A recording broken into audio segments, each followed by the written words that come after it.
She walked away from her stall to help a stranger. He was watching from across the market. Hook, standing next to Adieza's fruit stall, told her, in front of 6 other market women and 3 customers who had come to buy oranges, that she was an embarrassment to their association. She said that a woman who spent her days sitting behind piles of osan and pawpaw had no business keeping company with a man who could not even pay his own bus fare. She said it loudly. She wanted every ear in that section of Ugbet Market to hear it. What Ifeoma did not know, what none of them knew, was that the man she was describing owned 4 companies, employed over 900 people, and had more money than everyone in that market combined. He was standing 3 stalls away. He heard every word. Stay with us, my dear friends. What happens when the people who try to pull you down have no idea who they are dealing with? And when the truth comes out, not just about him, but about every single person who chose cruelty over kindness in this story, it will remind you of something you must never forget. No act of goodness is invisible, and no act of cruelty escapes its consequence. If this is your first time here, please subscribe and turn on notifications so you never miss a story. And now, let us begin. Act 1. The woman with orange-stained hands. The first thing Adeze Okonkwo did every morning was count her oranges. Not because she did not trust herself. She had arranged them the night before, 20 to a row, 6 rows deep on the low wooden table she had built with her uncle 4 years ago when she first took the stall at Ogbete Market in Enugu. She counted them anyway. It was the kind of ritual that told her the day had begun, that she was here, that the work was real. 43 naira per orange on a good week. 60 if the rain had been unkind to the groves in Ezigu and supply came short. She sold perhaps 80 to 100 on a regular Tuesday, more on market days. Less when the women from the northern stalls came in with cheaper produce and undercut everyone by 10 naira apiece. She had learned not to race them to the bottom. Her oranges were sweeter. Her customers knew it. They came back. It was a Wednesday in late November, and the morning air still held the cool of the night in it, that brief gift Enugu gives before the afternoon sun burns it all away. Adiz had arrived at her stall by 6:15, before most of the other sellers, before the generator that powered the lights in the covered section began its daily grumble. She liked the quiet of those first minutes. She liked arranging the pawpaw with both hands, feeling the weight of each one, setting the good ones at the front. She had learned this from her mother, who had learned it from her own mother. You put the best face forward, not because you are hiding anything, because beauty is its own invitation. She was tying the second bundle of garden eggs when Obi Ageli arrived. Obi. They had been friends since primary school in Aka, since the days when they shared one mathematics textbook and passed it between desks during tests. Since the year Adezi's mother was ill and Obi's family sent soup every Thursday for 6 weeks without being asked. That kind of friendship does not need explanation, it simply is. But lately, Obi had been arriving with a specific kind of energy, the kind that came with an agenda. Adiz. She set her bag down on the edge of the table and looked at the stall with an expression that mixed affection with something uncomfortably close to pity. You have been here since 6 again. The oranges don't arrange themselves. I know. Obi sat on the small stool that lived behind the table. Adezi, I spoke with Chinedu last week. Adizizi continued tying garden eggs. Which Chinedu? Chinedu Agu. He works at the Federal Mortgage Bank. He is 34. He has his own apartment in Independence Layout. He asked about you. Here we go, Adizi thought. Here is the version of this conversation I have had 15 times. She did not say that. She said, Obi, I am happy. Happy is not a pension. Neither is marrying someone I don't know because he has an apartment. Obi sighed the sigh of a woman who believed she was being patient with a difficult child. I am not saying marry him tomorrow. I am saying meet him. Have a conversation. What is the harm? The harm is that you will tell him I agreed, and then I will have to disappoint him, and then you will be upset with me for a week. Adezi finally looked up. She smiled, the real smile, the one that had been making people feel seen since she was 7 years old. I know how this goes, Obi. Obi pressed her lips together. You are 31. I know how old I am. Your mother calls me every month asking if you have found someone. My mother calls everyone asking that. She called the pastor to ask if the church had any unmarried deacons. Adez moved to the front of the stall and began adjusting the display. I will find someone when I find someone. I am not in a hurry. Obi left 20 minutes later, not entirely satisfied, but not entirely discouraged either. That was the thing about Obi, she never fully gave up on her missions. She simply postponed them. The morning moved the way good mornings do, steadily, with purpose, without drama. The market filled around her. The generator came on at 7:30. 3 regular customers came and went before 8. One of them, an older woman named Mama Chukwuka, who bought pawpaw every week for her grandchildren, staying to talk for 15 minutes about the price of palm oil. Adieze listened fully. She always listened fully. At 9:40, a man came to her stall for the first time. He was not remarkable in the way that remarkable men usually announce themselves. He wore a simple blue kaftan, slightly wrinkled at the sleeve, like a man who had put it on without much thought that morning. He was tall, not unusually, but enough that he had to tilt his head slightly to look at the oranges on the upper tier of her display. He examined them without speaking for a moment. "How much for a dozen?" he asked. 500 naira. He did not negotiate. That surprised her slightly. Most people tried at least once. He paid, she bagged 12 oranges, and he thanked her and turned to go. "They are better cold," she said, before she could decide whether to. "If you have a freezer, 30 minutes the sweetness deepens." He turned back and looked at her, not rudely, just for a beat longer than strangers usually do. "I'll remember that," he said, and then he was gone. She watched him walk away toward the main aisle of the market and thought nothing more of it. She did not know his name. She did not know that he had just signed a Ms. 2.3 billion contract with an agro-processing company in Abuja. She did not know that he had been watching her stall from the entrance of the market for 10 minutes before he walked over. She did not know that the wrinkled kaftan was intentional. She picked up her phone to check if her supplier had confirmed next week's delivery. The morning continued. It happened on a Thursday 11 days later. Adiez had been having a good morning, not exceptional, but the steady kind of good that feels like a reward for showing up consistently. She had sold 41 oranges before 10 o'clock. A woman from the civil service quarters had placed a standing order for 2 crates of pawpaw per week, beginning the following Monday. Small things, real things. She was eating the boiled groundnuts she kept in a small bag under the table when she heard it. The sound came from the far end of the row near the entrance to the covered section. A raised voice, female, and then a second voice, male, cutting through it sharply. In a market, raised voices are not unusual, but there was a quality to this one that made Adizi set her groundnuts down. She leaned to the side to see around the stack of crates to her left. An elderly woman, perhaps 70, perhaps older, dressed in a plain gray blouse and a dark wrapper that had seen many washes, was standing at a provision stall 3 spaces down. She was holding a small plastic bag to her chest. The man behind the stall, a heavyset man in a red singlet whom Adiezi recognized as Benson, known for selling items at confused customer prices, was speaking at her with his finger pointing. "You gave me 500, you gave me 500, and now you are saying you gave me 1,000. What do you think I am? Go away from my stall before I call security." The woman's voice was shaking. "I gave you 1,000 naira. I had it in my hand since this morning. I am not confused." Benson called, not because there was an emergency, but because shouting for security was an effective way to end an argument by embarrassing the other party. People stopped.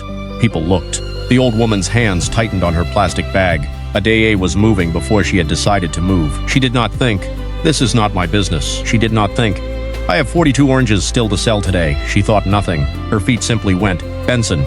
She stopped at the edge of his stall and used the voice she reserved for situations that required calmness first, firmness second. "What is happening here? Auntie, face your stall. This woman is accusing me of stealing her change." "I am not accusing you of stealing," the old woman said. And now Adeze was close enough to see her clearly. Her face was composed in a way that took effort, the composure of someone who had lived long enough to know that being right is not always enough. Her eyes, though, were wet at the corners. "I gave you 1,000. You gave me 300 change. That is wrong. She gave me 500. Adize looked at the old woman. "Mama, what did you buy?" "Tin tomatoes. 2 tins," he said, 250 each. Adize looked at Benson. She kept her voice even. 2 tins at 250 each is 500. If she gave you 1,000, she is owed 500 change, not 300. Benson opened his mouth. "Even if she gave you 500, Adize continued, not raising her voice, "she is owed nothing back and you gave her 300. That is already wrong in your own version of events." The small crowd that had gathered said nothing, but the math had landed. Benson's eyes shifted. He reached into the small box he used as a till and produced 200 naira. He set it on the edge of the stall without looking at the old woman. The old woman picked it up with steady hands. She did not say thank you to him. She looked at Adieze instead. "God will bless you," she said quietly. Adieze nodded. She was already thinking about the 2 customers who might have come to her stall in the past 4 minutes while she was here. But the old woman was still standing there, and she was not entirely steady on her feet. The brief standoff with Benson had taken something out of her. The particular exhaustion of having to fight for what should not have required a fight. "Come," Adize said. "Sit with me, small." She brought Mama Grace. That was the name the woman gave when Adize asked, to her stall and gave her the small stool. She gave her a bottle of cold water from the cooler box and 2 oranges, peeled already because the woman's fingers looked like they might have trouble with the skin. They talked. Mama Grace had come to the market to buy provisions for the week and had gotten lost in the unfamiliar section. She was from Nsukka but had been staying with relatives in Enugu for a medical appointment. She was going back on Friday. She asked Adeze about her business. Daisy told her. You are not married? Mama Grace asked the way older women always ask, not rudely, just as a fact they are gathering. Not yet, Mama. You will marry well, the old woman said, with a certainty that was not flattery. A woman who moves without being asked, that is a rare thing. Daisy smiled. She felt slightly warm at the words and did not examine why. By the time Mama Grace felt strong enough to continue her shopping, Daisy had been away from her stall for nearly 2 hours. She had missed a crate delivery she needed to sign for.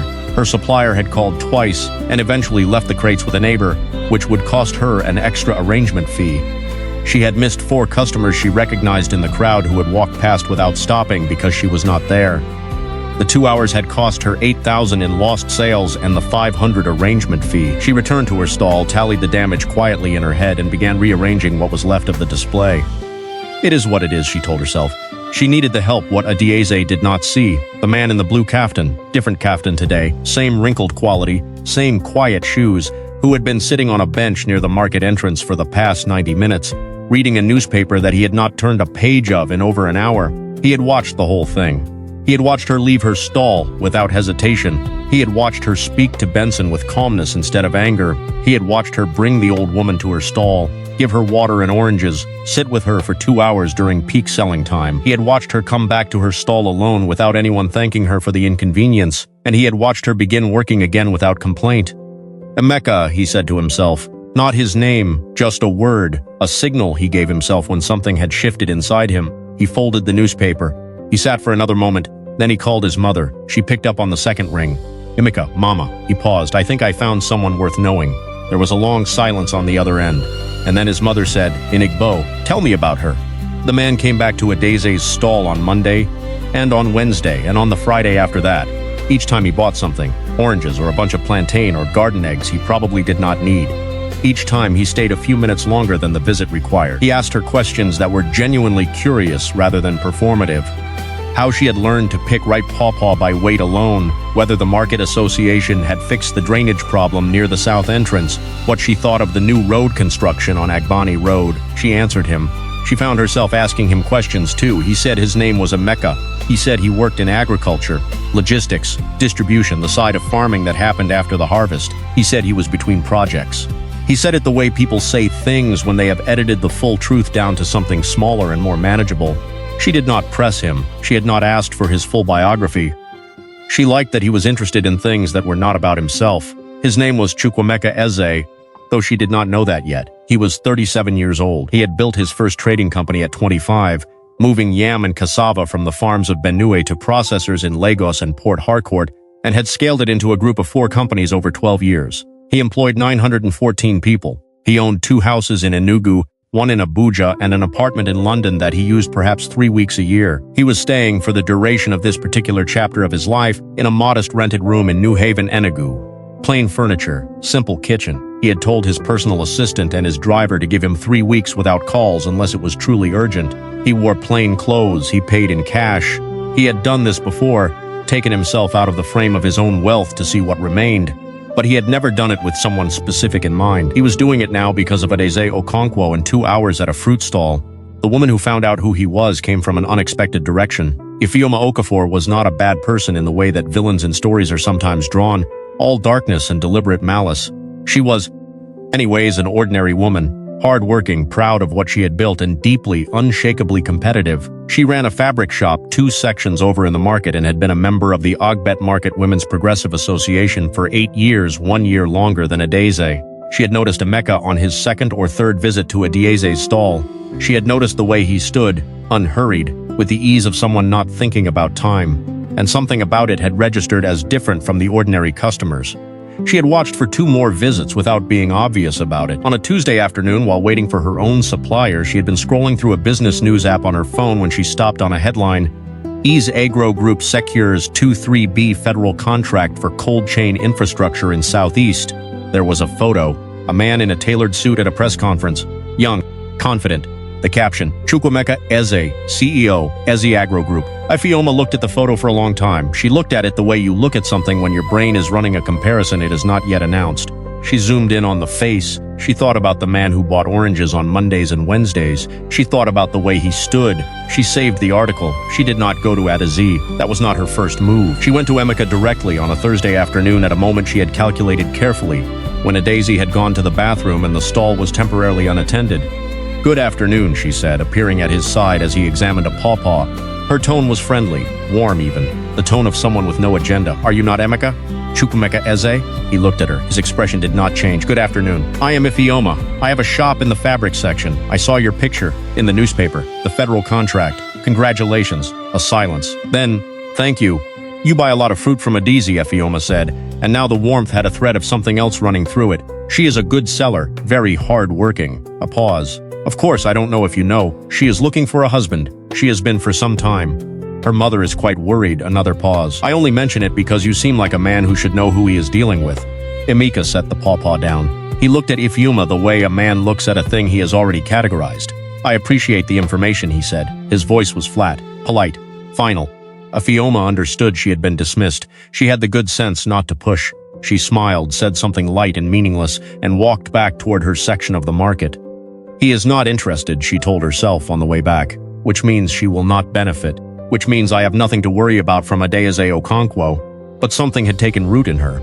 The particular bitterness of a woman who had tried to position herself advantageously and had been made to feel invisible. It was not a large feeling, but it grew. The following Tuesday, the Ogbet Market Women's Progressive Association held its monthly meeting in the small meeting room above the market management office. 14 women, plastic chairs, a ceiling fan that moved warm air around without cooling it. The agenda: end-of-year contributions, the drainage complaint to the market management, and a brief discussion of the upcoming Christmas sales strategy. Adaeze arrived on time. She sat near the front as she always did. She had a small notebook. The agenda proceeded without incident until the chairwoman, a large confident woman named Mama Ejike who ran the pepper stall empire at the north entrance, opened the floor for general matters. Ifeoma raised her hand. She spoke for 3 minutes. What she said was this: that she had observed in recent weeks certain behaviors that she felt reflected poorly on the association's reputation. She did not name anyone directly at first. She spoke in the generalized language of concern, the language of someone protecting rather than attacking. She spoke of women who used their market stalls as a venue for personal socializing during trading hours. She spoke of how this sent a message to customers and to the broader market community, and then she turned her head just slightly, just enough, toward Adaeze. "Some of us," she said, "have become so focused on entertaining visitors that we forget why we are here. A woman who sits behind her stall waiting for a man to rescue her is not a businesswoman. She is a liability to those of us who take this work seriously." The room was quiet. Some women looked at their laps. 2 looked at Adaeze. 1, Mama Ejike, looked at Ifeoma with an expression that was not quite approval. Adaeze felt the heat rise in her chest. She did not move. She did not look away from Ifeoma. "She is talking about Emeka," Adaeze understood. "She has seen us talking, and she has taken something ordinary and made it filthy." She wanted to say something. She had things to say, clear, accurate things. But she also understood that defending herself in this room in this moment would make her appear exactly as Ifeoma wanted her to appear: reactive, emotional, guilty. So she held the heat inside her and said nothing. She did not know that Ifeoma knew who Emeka was. She did not know what Ifeoma had said to him. She could not refute what she did not know. And so she sat with the accusation sitting in the air around her, untouched, uncontested, and watched several women in the room make small, quiet decisions about how they saw her. Outside, from the bench near the market entrance, Emeka had not heard the meeting. He could not have. But when Adaeze came down the stairs 20 minutes later, her face carrying something she was working to smooth, he noticed it immediately. "You are all right?" he asked. "I'm fine," she said. And then, "I'm not fine, but it's not important." That is the thing about her, he thought. She says what is true even when the full truth is inconvenient. "Do you want to talk about it?" "No." She looked at him. "Actually, not right now. Let me show you something." She walked him to the far end of her stall and showed him a new variety of orange she had sourced from a farm in Udi, smaller than the regular Osan, but twice as sweet. And for the next 20 minutes they talked about oranges. He asked genuine questions. She gave genuine answers. And whatever had happened in that meeting room sat quieter for those 20 minutes. 3 days later, Emeka sat across from Adaeze at her stall during a slow afternoon and said something she had not expected. "I need to tell you something," he said. He looked at his hands first. A thing she had noticed he did when he was ordering his thoughts. "My business has hit some difficulty." She set down the small knife she used to cut test slices for customers. "What kind?" "A deal I was building for the past year. It fell through last week." Some partners pulled funding at the last minute. I've had to let some people go." He paused. "I don't have the same resources I had 6 months ago." Adiz looked at him. She tried to read what was underneath the words, whether this was confession or performance, fact or test, and found that she could not be entirely sure. She noticed she could not be sure, and held that. "Does it change what you want to do?" she asked. "What do you mean? Does losing the deal change where going? What you are building?" He looked at her. "This is not what I prepared for," he thought. "I prepared for sympathy. I prepared for distance. I did not prepare for this." "No," he said. "It doesn't change where I'm going." "Then it's a setback," she said simply. "Not a destination." She picked up the knife again. "Emeka, I've had 3 bad weeks this month alone. My supplier raised prices twice. I lost a standing order because the woman found someone who would deliver. 2 of my best customers moved out of Enugu." She glanced at him. "I didn't stop selling oranges." He said nothing for a moment. "Then you make it sound very simple." "It's not simple. It's just, what else do you do?" She tilted her head. "You are not your deal, Emeka. You are what you decide to do after the deal falls." He looked at her for a long, careful moment. "I'm done," he thought. "I have my answer." He thought of his mother's voice on the phone. "Tell me about her." He thought of his father's face in those last months, when the money was gone and the woman who had promised to stay had not. She is nothing like that woman. He almost ended it there. Almost told her everything. He did not yet. He told himself 1 more week, not to test further, but because he wanted to be sure he was doing this right, that he was not rushing, that when he told her, the telling itself would be worthy of who she was. It was a decision he would come to understand later had cost him more than he expected. That evening, Ifeoma stopped by Adaz's stall as she was packing up. Adaz.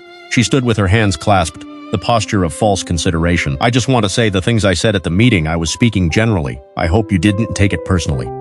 "Which part?" Adiz asked. Her tone was even. "The part about socializing during work hours." Ifeoma waved a hand. "I've seen that man coming around. I just worry. A man who says he's in agriculture but dresses like he's lost. You don't know where people come from, Adiz." "I've heard things." "What things?" Ifeoma's eyes shifted slightly. "Just rumors. That he was seen with another woman. In a hotel near Garki. Someone who knows him said he is not serious." Adaz held very still. The words had landed in the space behind her sternum and were sitting there, heavy and unclear. She did not know if they were true. She did not know if Ifeoma was lying or twisting something real, or simply fabricating entirely. She had no way to know. "Thank you for telling me," Adaz said. She drove home and sat in her kitchen without turning the television on and thought about Emeka for a long time. She did not decide anything, she just thought. The following Monday arrived with a thickness in the air, the kind that comes in December in Enugu when the harmattan is deciding how serious to be. The sky was pale and flat. The oranges on Adaz's table had a thin coat of dust by 8 a.m. that she wiped with a damp cloth every hour. Obi arrived at 10. This time she did not come alone. The man with her was called Nnamdi. He was 36, well-dressed in a checked shirt and dark trousers, and he carried himself with the particular composure of someone who had been told he was a good match and believed it. He sold building materials. He had a car. Obi mentioned this before she mentioned his name. "Obi," Adize said, not moving from behind her table. "This is my workplace." "I know," Obi said. Her tone had the brightness of someone who had prepared for resistance. "I just thought, since you are always here, you could talk for 5 minutes. Nnamdi was passing. "Nnamdi," Adize said. Looking at the man, "I am sure you are a fine person, but I don't receive introductions at my stall. It is not the right place." Nnamdi handled this with more grace than many would have. "I understand," he said. He looked at Obi. "Maybe another time." He nodded to Adaze and turned toward the main aisle. Obi stayed. Her composure had developed a crack in it. "Adaze, what is wrong with you?" "He drove from Gree." "I didn't ask him to drive from Gree. You are throwing away." "Obi." Adaze set down the fruit she was holding. "I know you love me. I know everything you do comes from that place, but bringing a stranger to my stall without warning in front of my customers." She gestured at the 3 women who had slowed their walk nearby, clearly listening. "This is not love. This is embarrassment." Obi's jaw tightened. "Fine." She picked up her bag. "When you are old and alone, remember that I tried." She walked away. Adaze watched her go and felt the complicated weight of loving someone whose help you cannot accept without losing yourself. She turned back to her oranges. A customer appeared. She smiled. She sold. The morning continued. She did not know what was happening on the other side of the market. Ifeoma had made a visit that morning, not to Emeka's bench, not to Adaze's stall, to the man who owned the row of stalls in Adaze's section, Mr. Obiachina, a stocky man in his 50s who collected rent on the first Friday of each month and otherwise left his tenants alone. She had said carefully that she was concerned. That one of his tenants, she said a seller in row C, not Adaze's name, had been using the stall for purposes beyond selling. That male visitors had been noted. that the Market Association had discussed it. She did not fabricate, she referenced the meeting which had genuinely happened. She simply left out the context, the motive, and the fact that she herself had been the source of the complaint. Obiacina was not an unreasonable man, but he was a practical one. He did not want trouble. He valued his tenants who sold without drama. When he saw Adaze near the end of the afternoon, he stopped by. Adaze, he said it, in the mild tone of someone delivering bad news gently. I have been hearing some things. About the stall. About visitors. She went still. What visitors? A man. Coming regularly. The other sellers are talking. He paused. I am not saying anything is happening. I am saying I have heard things. Your lease is up at the end of January. I need to think about renewal. He walked away before she could respond. Adaze stood behind her table and felt the ground shift in a way it had no business shifting. This stall. 4 years. The wooden table she had built with her uncle's hands. The standing order for pawpaw she had just secured last week. All of it suddenly uncertain because of something she had not done, because of words that had traveled from Ifeoma's mouth to Obiacina's ear while she had been minding her own business and selling fruit. She could not disprove what she had not done. She could not argue against rumors she had not heard. She could not point to the conversation in the meeting and say, it started there with that woman. Because she had no proof of the chain. She sat behind her table and looked at the oranges she had counted that morning and felt a slow burning fury that had nowhere to go. The man she told you about, a voice in her said. The other woman she thought of Emeka and the rumors Ifeoma had planted. She thought of Obiacina's quiet threat. Both pieces came from the same direction, she realized, and the direction was Ifeoma. She did not know how much Ifeoma knew. She did not know why Ifeoma had decided she was worth destroying. She only knew that two real things in her life, her stall and whatever was growing between her and this man who bought oranges, were being threatened by someone she had done nothing to. And she had no weapon, because she had no information that afternoon. Emeka came by at his usual time. He sat on the small stool she kept for customers and looked at her face and said nothing for a moment. Then, what happened? She told him. Not the Ifeoma part. She still could not prove that. She told him about Obiacina, about the stall, about the lease. He listened with the full weight of someone who understood what it meant to build something with your hands and have someone else's words threaten it. Adaze. He leaned forward slightly. I have to tell you something. Wait. She stopped him. The anger and the hurt and the exhaustion of the afternoon had pushed something to the surface that she had been holding back. There is something I need to ask you first. He nodded. Someone told me a few days ago that they had seen you with another woman at a hotel near Garki. She watched his face. I don't know if it's true. I don't know why they told me, but I need to ask you directly. A silence. He held her gaze. Who told you this? It doesn't matter who. Is it true? No, he said. Not quickly. After a breath, after looking at her properly, no. There is no other woman. I don't know what was seen or what was said, but that is the truth. She looked at his hands. She looked at his face. She had spent 4 years reading market customers. She knew the small movements of people who were constructing a story versus people who were telling one. She was not certain. She could not be certain. But she had been watching Emeka for 6 weeks, and the person she had been watching was not a person who moved like a liar. Okay, she said. Okay? I believe you. She said it steadily. But I need you to understand something. Whatever is happening between us, I am not someone you can be unclear with. I am not asking you for everything at once, but I need what you say to me to be true. It is, he said. Adaze, it is, and there is something I need. His phone rang. He looked at the screen. Something in his face shifted. I'm sorry, he said. I have to take this. Give me 5 minutes? She nodded. He stepped away, phone at his ear, and she watched him walk toward the end of the aisle and watched the way he stood differently when he was on that call. Straighter, more fluent. The wrinkled kaftan was the same, but the person in it was slightly different. She noticed this. She filed it away. She did not yet know what it meant. He came back. I'm sorry. Where were we? You were about to tell me something. He looked at her for a long moment. Tomorrow, he said. Can you come somewhere with me tomorrow evening? Just dinner. I want to show you something, she agreed. The restaurant he chose was not extravagant. This was not an accident. It was a clean, well-run place on Zik Avenue called Ola's Kitchen. The kind of establishment that real Enugu people went to. Good pepper soup, reliable jollof rice, a television mounted in the corner that usually showed football or Nollywood on low volume. They arrived at 6:30. The evening crowd was building, couples, after-work groups, a family near the door with 3 children who were losing interest in behaving. Adaze had worn a blouse she liked, dark green with small white details at the collar, and her hair in the bun she considered her Thursday hair. She did not know why she had thought of it as an occasion requiring her Thursday hair. She had worn it anyway. They ordered. They talked about things that had nothing to do with what had been weighing on the past week. She told him about her mother's insistence on sending ukwa all the way from Nnewi even though ukwa was available in Enugu. He told her about a farm he had visited in Benue where the cassava was being grown in a pattern that maximized irrigation in a way he had never seen outside a research paper. They laughed. This, Adiez thought, this is what has been growing. She had been afraid to name it.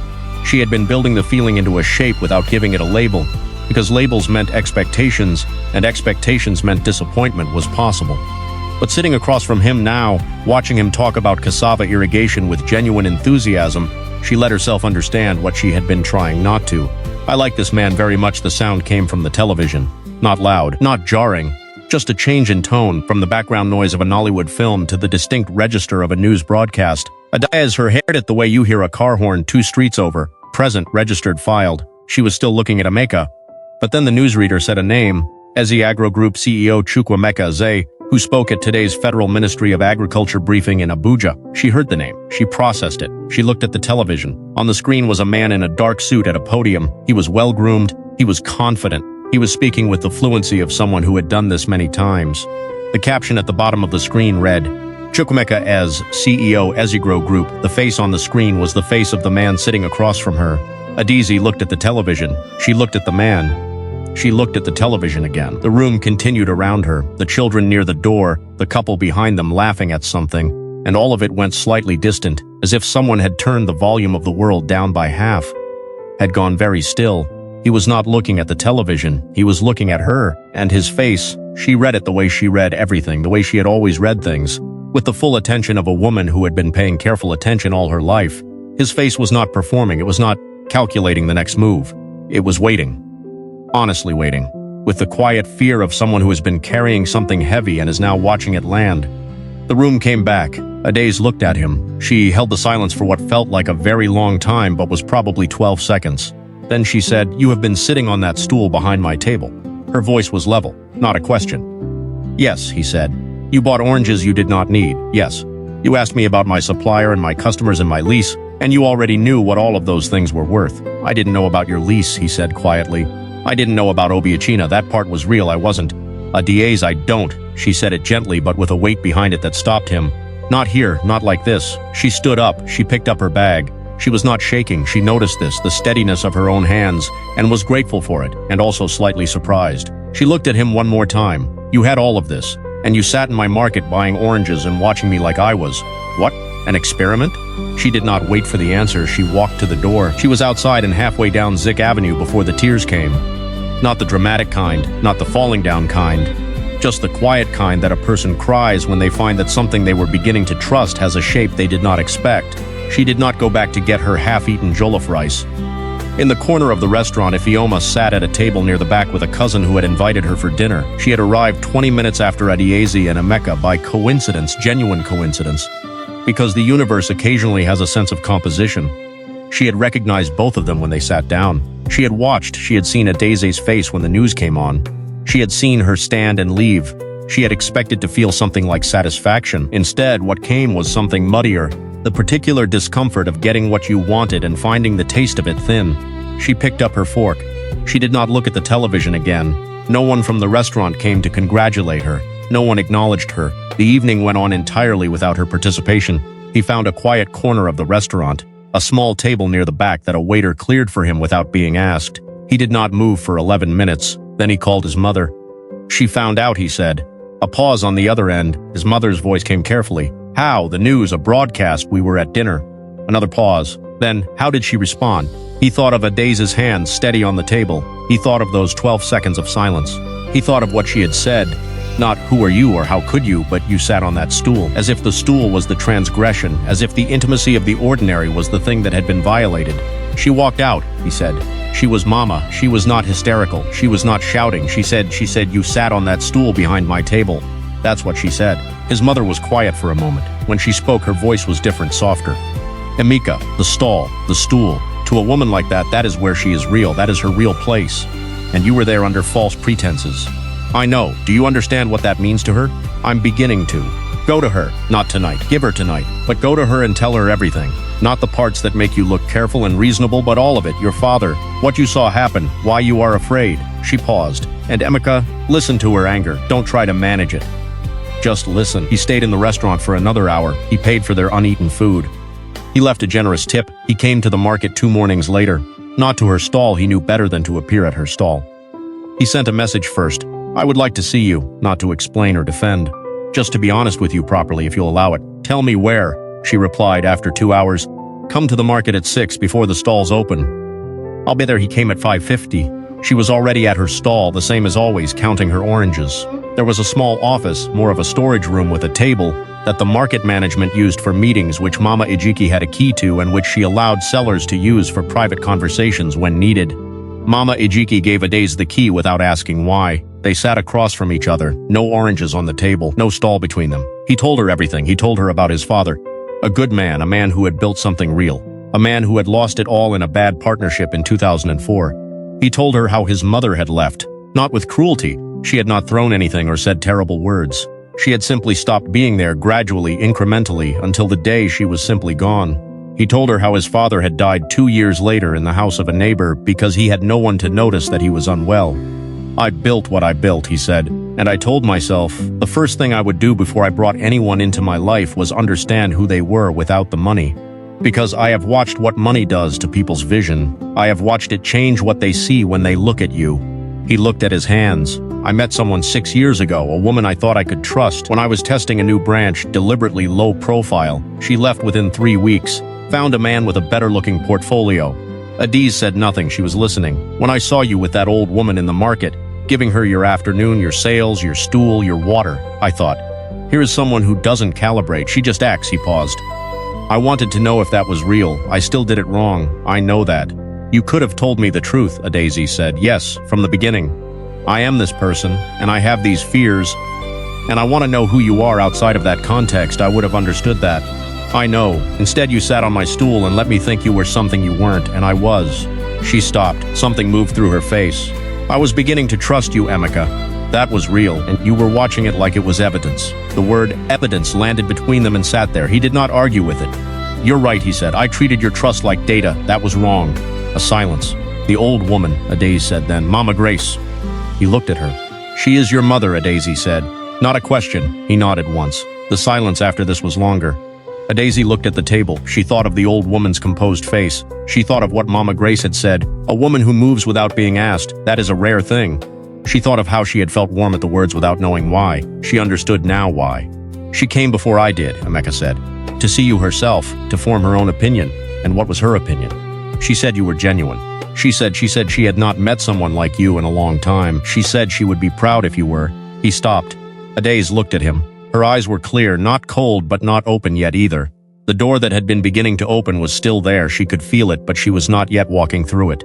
I need time, she said. To decide what I do with all of this. I'm not walking away, but I need time. I know, he said. Take what you need. He stood. He walked to the door. Emeka, she said it before he reached it. He turned. The stall, she said. Obiachina, that came from Ifeoma. He was still. How do you know?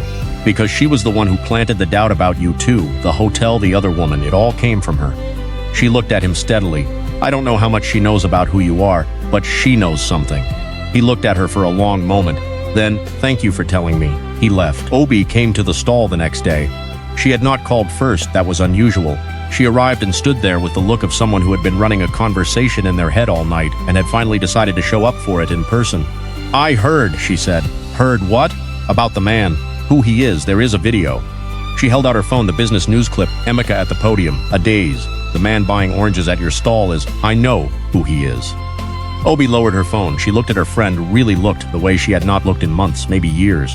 The way you look when you have been so focused on what you want for someone that you have stopped seeing what they already are. I brought Nanamdi to your stall, Obi said. You did. I called your mother and told her you were wasting time. You did that too. Obi was quiet for a moment, a long moment for Obi, who was rarely quiet. I was so sure I knew what you needed, she said finally. I was so. She stopped, tried again. Adaze. I kept looking at your stall and seeing something to escape from. I never once looked at you and thought maybe this is exactly where you want to be. Adaze looked at her oldest friend. She let the silence do what it needed to do. You were not wrong that I need someone, she said eventually. You were just wrong about which someone. Obi's eyes filled. She pressed her lips together. I am sorry, she said. I am very sorry. Adaze came around to the front of the table. She put her arms around her oldest friend the way you hold someone when the apology is true, and the love behind it has always been true too, even when it was expressed badly. I know, she said. As for Ifeoma, The thing about markets is that they remember everything. The association meeting had had 14 witnesses. 2 of them had also been in Ola's kitchen the night of the television broadcast, not at the same table but close enough to see. By Thursday afternoon, a version of the complete story had assembled itself among the women of Ogbet Market the way stories do, not through announcement, but through the accumulation of witness detail. Ifeoma people began to understand had known who Emeka was. She had gone to his bench to try to position herself. She had been rejected. She had used the association meeting to punish Adize. She had told Obiachina no one confronted Ifeoma directly, no one needed to. The fabric shop 2 sections over simply became quieter. Customers who had come weekly began coming bi-weekly, then monthly. 2 association members who had always greeted Ifeoma warmly began greeting her correctly, which is to say the minimum required, no more. In a market where your reputation is built on trust, this is a significant punishment. It does not announce itself. It simply accumulates. And Ifeoma, who had always prided herself on being seen, found herself in the peculiar condition of becoming invisible in the place she had worked for 8 years. She did not have the grace to blame herself. But she did eventually become quieter. Mama Grace came on a Saturday. Not Mama Grace, that was the market name. She came as herself. Chidinma Ize, tall and upright in a good blue aso oak and a calm face that Adaze now understood differently. She came to the stall at 11 when the Saturday crowd was its fullest. She looked at the display for a moment, the oranges, the pawpaw, the garden eggs, and Adisby watched her look at it all with the expression of someone seeing a place they had heard a great deal about. "You remember me," Mama Ize said. "Not a question. Yes, Mama, I came as someone else that day. I want to explain. You don't have to. I want to." She folded her hands. "My son, Emeka, he has been carrying the memory of his father's last years since he was 23. I have been watching him carry it. I have been watching him build everything he has built with that weight on his back and make good things with it, but also be afraid." She paused. "When he called me about you, I wanted to see for myself, report back to him, just to see. What did you see?" "I saw a woman who did not ask what she would receive before she decided to give." Mama Ize looked at her directly. "That is rarer than you think, my daughter." Adize felt the word, "my daughter," settle somewhere in her chest. She did not speak for a moment. There are things I am still deciding," Adize said. "I know, and I want you to understand something." Mama Ize leaned slightly forward. "The decision is yours, fully yours. Not mine. I have already made the same decision my son has made. But mine is not what matters, not the women at the association." She held Adaze's gaze. "Yours. What do you see when you look at him?" Adaze thought about the stool. She thought about the man on the television, different clothes, different posture, the same face. And then she thought about the man who had sat on her customer's stool and asked her about pawpaw irrigation and listened to her answer with his whole attention. She thought about what he had said in the storage room, "You calibrate. She just acts." She thought, "Is that who he saw? Is that who I am?" And then she thought, "Yes, that is exactly who I am. And he came to my stall for 6 weeks to look at me properly, and that is what he found. I see someone who was afraid," she said, "and did something foolish with the fear, and knows it." Mama Ease looked at her for a long time. Then she smiled.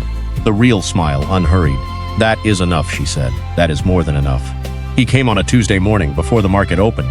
Before the generator, before the first sellers arrived with their crates and their umbrellas and their morning arguments about which row had water access first. He came at 5:45, and Adieze was already there. She had known he would come. Not because he had said so, but because she had been learning to read him for 6 weeks, and this was what she expected, and she was counting oranges in the pale early light. He was wearing an ordinary shirt, no kaftan today. Just a shirt and trousers, the kind a man wears when he is not performing anything. He walked to her stall and stopped at the edge of it and looked at her. She kept counting. 37, 38, Adaze 39. She set the last orange down. She looked up. "Yes?" He walked around the stall. He stood in the space behind the table. Her space, the space she moved in every day. And he looked at her from there. "I have been thinking," he said, "about what you said, about the stool, about being unclear." He paused.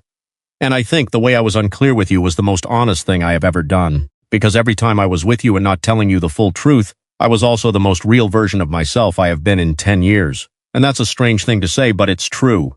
She was listening. "I own companies," he said. "I employ people. I have money that I didn't have at 25 and will probably have more of at 50. None of that is who I am when I am at my best." He looked at her. "At my best, I am someone who sits on a stool at a fruit stall in Ogbet Market and listens to a woman talk about the sweetness of different orange varieties with his complete attention." He paused. "I want to be that person again, for a very long time." Adaze looked at him. He reached into his shirt pocket and took out a ring. Not a large ring, a simple gold band with a small stone that caught the early light. The kind of ring chosen not to impress but to last. He did not go to one knee. He stood in her space behind her table and held it out. Adaeze Okonkwo, will you marry me? The market was empty around them. The first birds were audible. Somewhere in the covered section, a cartwheel squeaked as an early arrival pushed their goods inside. She looked at the ring. She looked at him. She looked at the wooden table her uncle had helped her build. She said, I have 2 conditions. His eyebrows moved slightly. Go ahead. This stall is mine. Wherever we live, whatever happens, I keep this stall. I keep these oranges. This is my work. Yes, he said immediately. I would never ask you otherwise. And the second thing, she held his gaze. When we have disagreements, and we will, you don't manage me. You don't prepare responses or calculate. You just tell me what is true, even if it's hard. He looked at her for a long moment. Yes, he said, that I can do, that I want to do. She looked at the ring for one more second, then she extended her hand. He placed the ring on her finger. It fit. She noticed this, the small dignity of a ring chosen by someone paying attention. She looked at her hand, then at him. Your oranges are still sweet cold, she said. He laughed, a real laugh, unguarded, the kind that had probably not come easily in years. She laughed too. The market began to wake up around them. The wedding was in February when the harmattan was softening towards something gentler. Not a large wedding. They had both agreed on that without needing to discuss it extensively. 300 guests, because some things in Igbo life are non-negotiable, but quiet by the standards of what Emeka could have arranged if he had wanted to. Mama Eza sat in the front row in a silver jewel that caught the light every time she moved. She did not cry at the entrance of her son. She cried at the entrance of Adaeze, specifically at the moment Adaeze walked through the door in a dress she had chosen herself. Ivory, with small orange embroidery at the hem, a detail she had requested and the tailor had executed beautifully, and looked across the room at Emeka and did not rush. She walked at her own pace. She always did. Obi stood at Adaeze's shoulder throughout.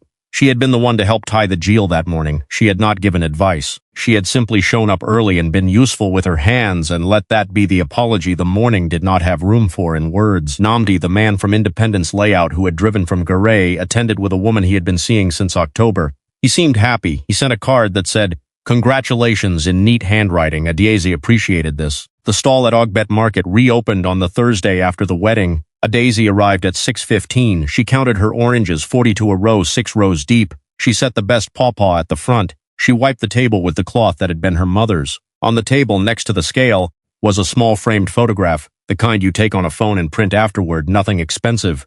In it, a man in a wrinkled kaftan was sitting on a small customer's stool, holding an orange, looking at the camera with an expression of uncalculated happiness. She had placed it there herself. That is who he was, the photograph said, to anyone who cared to look. That is who he chose to be, and that is who I chose to love. Moral lesson, my dear friends. There is a lesson in this story that I want to sit with you for a moment. We live in a world that tells us to measure people by what they carry, by the weight of their bank accounts, by the size of their houses, by the label on their clothes. We are taught to assess, to evaluate, to check credentials before we allow someone into our hearts, and I understand why. The world has given us enough reasons to be careful. But Adaeze Okonkwo did not do this. She moved without being asked. She gave without calculating what she would receive. She chose a man not because of what he had, but because of how he listened, because of the quality of his attention when he sat on that small stool and looked at her fully. And the extraordinary thing, the thing I want you to carry with you after this story ends, is that this is exactly why she was chosen in return. The person worth finding is not the person with the longest list of credentials. It is the person whose character does not change when the credentials are removed. And the love worth keeping is not the love that arrives because of what you have. It is the love that stays because of who you are. Now I want to hear from you, my beloved friends. Emeka loved Adaeze, we can see that clearly. But do you think he was right to test her? Or do you believe that true love requires trust from the very beginning, and that any test, however well-intentioned, is a betrayal of the very thing it is trying to protect? Tell us what you think in the comments below. And if this story moved you, share it with someone who needs to be reminded today that who you are, not what you own, not what you earn, not what others say about you, is the thing that truly cannot be taken. We will see you in the next story. God bless you all.